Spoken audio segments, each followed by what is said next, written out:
Study IQ IAS, अब तैयारी हुई अफोर्डेबल। नमस्कार दोस्तों मुझे अभी भी याद है कि जब उर्जित पटेल ने आरबीआई गवर्नर के पद से अचानक से इस्तीफा दिया था, उस समय शक्तिकांता दास को आरबीआई का गवर्नर बनाया गया। लेकिन काफी सारा क्रिटिसिज्म हुआ था कई लोगों के द्वारा। उनका कहना था कि जो शक्तिकांता दास हैं, उन्होंने अपने ग्रेजुएशन में हिस्ट्री की पढ़ाई की है, उनको नहीं बनाना चाहिए था, उनको वो अच्छे से आरबीआई को नहीं संभाल पाएंगे। इस तरह के बहुत सारे क्रिटिसिज्म हुए थे। लेकिन जिस तरीके का परफॉर्मेंस एज आरबीआई गवर्नर उन्होंने निभाया है, आप देख सकते हो कि एक तो सरकार ने उनका जो टेन्योर है उसको वापस से रिन्यू किया, और इसीलिए आप देख पाएंगे यहां पर खबर यह आ रही है, RBI chief Shaktikanta Das named governor of the year by central banking. तो हम इसको डिटेल से जानेंगे कि पूरे दुनिया भर में सोचिए इतने सारे सेंट्रल बैंक्स हैं, हर एक सेंट्रल बैंक के गवर्नर होते हैं, लेकिन यहां पर भारत के आरबीआई गवर्नर को गवर्नर ऑफ द ईयर का अवार्ड दिया गया है। तो इसको डिटेल से समझेंगे कि एग्जैक्टली है क्या ये चीज, और यहां पर क्या पहली बार ऐसा हो रहा है किसी भारत के आरबीआई गवर्नर को यह अवार्ड मिल रहा है। काफी कुछ जानने को है, चलिए आगे बढ़ते हैं। लेकिन उससे पहले ध्यान रखिएगा, आज आखिरी डेट है अगर आप 2025 का जो यूपीएससी बैच है, लॉन्ग टर्म बैच, उसके अंदर एडमिशन लेना चाहते हैं। इसके अंदर मैं आपको बता दूं 1500 से भी ज्यादा घंटे के जो लाइव क्लासेस हैं वो यहां पर आपको पढ़ाया जाएगा, मेंटरशिप दिया जाएगा। कोई दिक्कत है, प्रॉब्लम है, कभी भी आप अपने मेंटर से पूछ पाओगे, आंसर राइटिंग प्रैक्टिस, बहुत सारी चीजें हैं। आपको सिंपली हमारे वेबसाइट ऐप पर जाना है या फिर कमेंट सेक्शन में जाइए, इसका लिंक दिया हुआ है, वहां पर यूज करिए कोड अंकित लाइव, ताकि इसके अंदर आप एनरोल करा सकें। या फिर अगर आप 2024 की प्रिपरेशन करना चाहते हैं तो ये वाला एक ब्रांड न्यू बैच जिसके अंदर प्रीलिम्स से लेकर इंटरव्यू तक की पूरी तैयारी, ये ज्वाइन कर सकते हैं। 2023 का अगर आप प्रीलिम्स क्रैक करना चाहते हैं तो ये बैच, कोई भी बैच अगर आपको ज्वाइन करना हो, इनफैक्ट आपको पता है कि ईपीएफओ की एक बड़ी वैकेंसी आई है, बहुत सारे यूपीएससी के बच्चे ये वाला एग्जाम लिखते हैं, काफी अच्छा पोजीशन होता है। तो इसका बैच आप ज्वाइन करना चाहते हैं, यूज कोड अंकित लाइव ताकि आपको एक्स्ट्रा डिस्काउंट मिल सके। इसके अलावा और अगर आप एमसीक्यूज अटेम्प्ट करना चाहते हैं तो मेरे इंस्टा पेज पर जा सकते हैं, वहां पर स्टोरीज में जितने भी एमसीक्यूज हैं उसको आप अटेम्प्ट कर पाएंगे। तो चलिए शुरुआत करते हैं और सबसे पहले देखते हैं एग्जैक्टली हुआ क्या है। देखिए, एक इंस्टीट्यूट है जिसका नाम है सेंट्रल बैंकिंग। पहले मैं आपको इसके बारे में बता देता हूं कि सेंट्रल बैंकिंग पब्लिकेशन एक फाइनेंशियल पब्लिशर है, मतलब फाइनेंस से रिलेटेड चीजों पर पब्लिश किया जाता है, और ये basically public policy, financial market पर जो स्पेशलाइजेशन है वो रखता है, और साथ ही साथ एम्फेसिस दिया जाता है कि दुनिया भर में जो सेंट्रल बैंक्स हैं, इंटरनेशनल फाइनेंशियल इंस्टीट्यूशंस हैं, उनसे रिलेटेड जो रिपोर्ट हो गया, उनसे रिलेटेड जो जानकारी हो गई, वो सेंट्रल बैंकिंग के द्वारा दी जाती है। यहां पर आप देख सकते हो इसको ओन किया जाता है बाई इन्फो प्रो डिजिटल। ये जो सेंट्रल बैंकिंग है ना, ये जो संस्थान है, इसको 1990 में फाउंड किया गया था, लेकिन ये जो कंपनी है ना इन्फो प्रो डिजिटल, उन्होंने 2017 में इसको एक्वायर कर लिया था।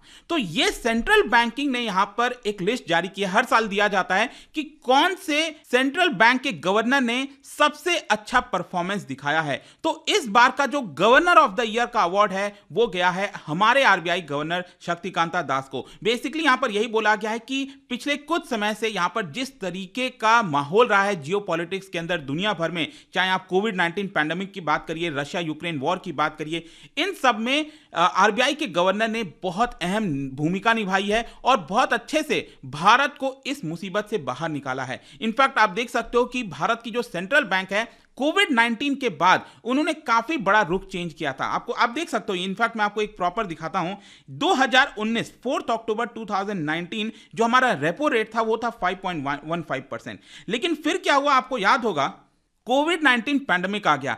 इसको देखते हुए जरूरत थी हमारे देश के अंदर ज्यादा से ज्यादा ग्रोथ हो, क्योंकि ग्रोथ एकदम नीचे आ गई थी, लोग इन्वेस्टमेंट नहीं कर रहे थे। उसको देखते हुए रेपो रेट को यहां पर एकदम नीचे किया गया, और आप देख सकते हो लंबे समय तक 22 मई 2020 से लेकर 2022 तक लगभग 2 साल तक जो रेपो रेट है वो एकदम निचले स्तर पर था, जस्ट 4%।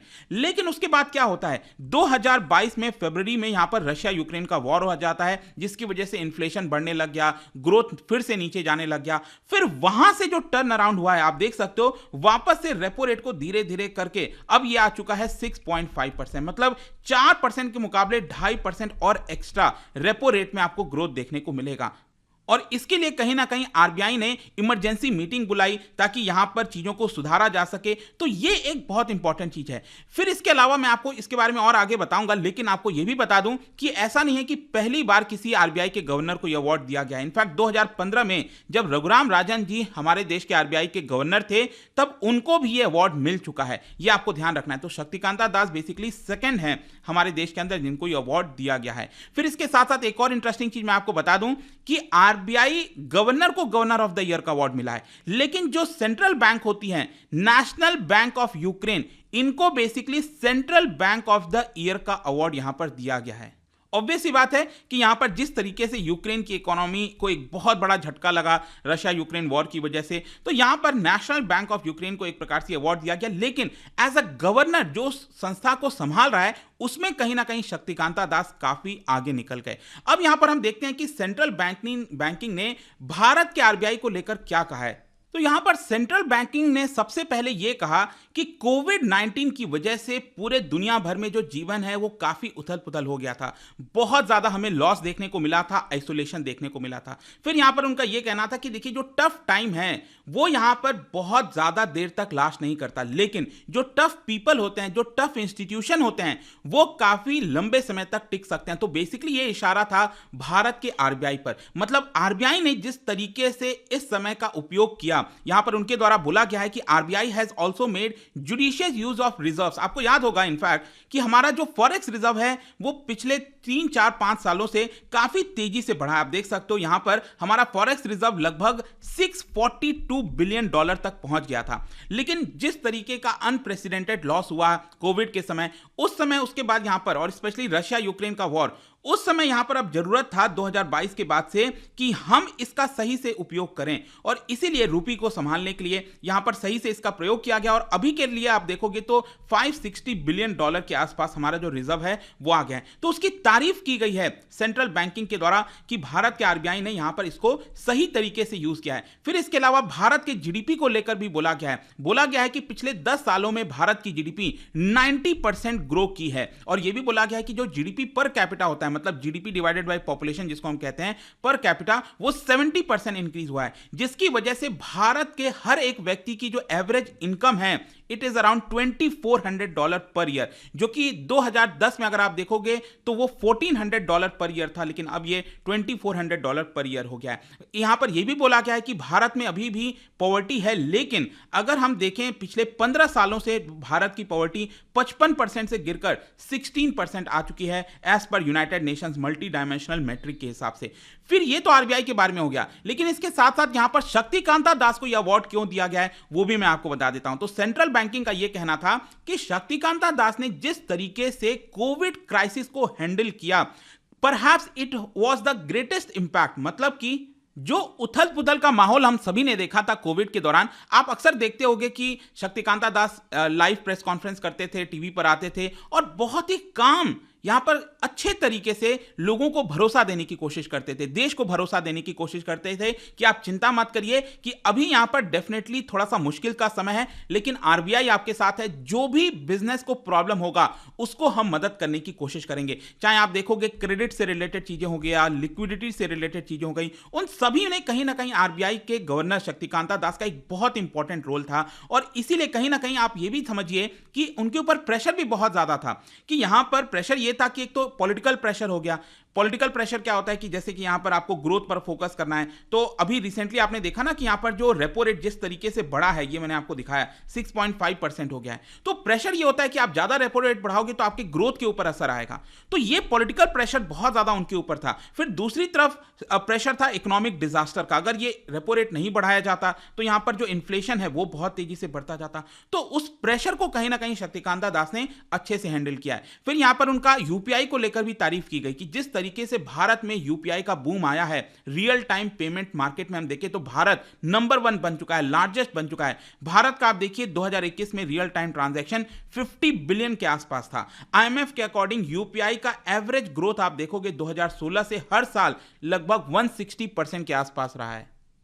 फिर इसके साथ साथ सेंट्रल बैंकिंग ने यहां पर क्रिप्टो करेंसी को लेकर भी कहा और यह बताया कि शक्तिकांता दास पूरी तरह से अपोज करते हैं, मतलब वो नहीं चाहते क्रिप्टो करेंसी, जो प्राइवेट क्रिप्टो करेंसी होती है, और इसी के लिए यहां पर डिजिटल रुपी को भी शक्तिकांता दास आरबीआई के द्वारा इसको लॉन्च किया गया है। वैसे मैं आपको बता दूं शक्तिकांता दास के बारे में कि इस समय उनकी उम्र 66 ईयर्स है और उनको अपॉइंटमेंट किया गया था दिसंबर 2018 में। उसका मेन कारण था कि उर्जित पटेल उस समय यहां पर आरबीआई के गवर्नर थे, लेकिन अचानक से अब्रप्टली उन्होंने अपना जो कुछ पर्सनल रीजन देते हुए आरबीआई गवर्नर के पद से इस्तीफा दे दिया था। वैसे मैं आपको आपको यह भी बता दूं कि शक्तिकांता दास पहले आईएएस ऑफिसर रह चुके हैं तमिलनाडु कैडर से, और इनफैक्ट मैं आपको बताऊं तो he was revenue secretary, union revenue secretary 2014 से, और फिर बाद में जाकर उनको यहां पर जो है आरबीआई गवर्नर का पद संभालने के लिए दिया गया था। इसके साथ साथ एक और चीज आपको ध्यान में रखनी चाहिए कि जो डीमोनेटाइजेशन हुआ था 2016 में, उसमें यहां पर शक्तिकांता दास ने एक बहुत इंपॉर्टेंट रोल निभाया था। फिर जीएसटी हो गया, जीएसटी को पुश करने के लिए, क्योंकि जीएसटी की बात तो काफी लंबे समय से हो रही थी, लेकिन फाइनल उसका जो इंप्लीमेंटेशन है उसको पुश करना है, उसमें भी शक्तिकांता दास का एक इंपॉर्टेंट रोल था। तो यही सब कुछ है यहां पर। आई होप कि आपको सब कुछ समझ में आ गया होगा इसके बारे में। और जाने से पहले एक इंटरेस्टिंग क्वेश्चन, क्या आप बता सकते हो कि हमारे देश की जो करेंसी होती है उसमें आपने देखा होगा ना, नोट के ऊपर RBI, reserve bank of India लिखा होता है, तो ये कौन से टेक्निक से लिखा होता है, प्रिंट किया होता है, ये आपको बताना है। इसका राइट आंसर आप सबको पता है, मेरे इंस्टाग्राम पर तो मिलेगा ही, वहां पर अगर आप नहीं हो कोई बात नहीं, टेलीग्राम से भी ले सकते हैं इसका सही उत्तर। मैं कई सारे जो एमसीक्यूज हैं वो यहां पर स्टोरीज में डालता रहता हूं। बाकी अगर आपको पीडीएफ चाहिए तो टेलीग्राम पर आइए, अलग अलग सोशल मीडिया पर आप जुड़ पाओगे। और जैसा मैंने बताया, यूपीएससी की अगर आप तैयारी कर रहे हो, use code Ankit live to get maximum discount. And I hope कि वीडियो आपको पसंद आया होगा। मिलता हूं next time, till then thank you very much, see you soon. Study IQ IAS, अब तैयारी हुई अफोर्डेबल।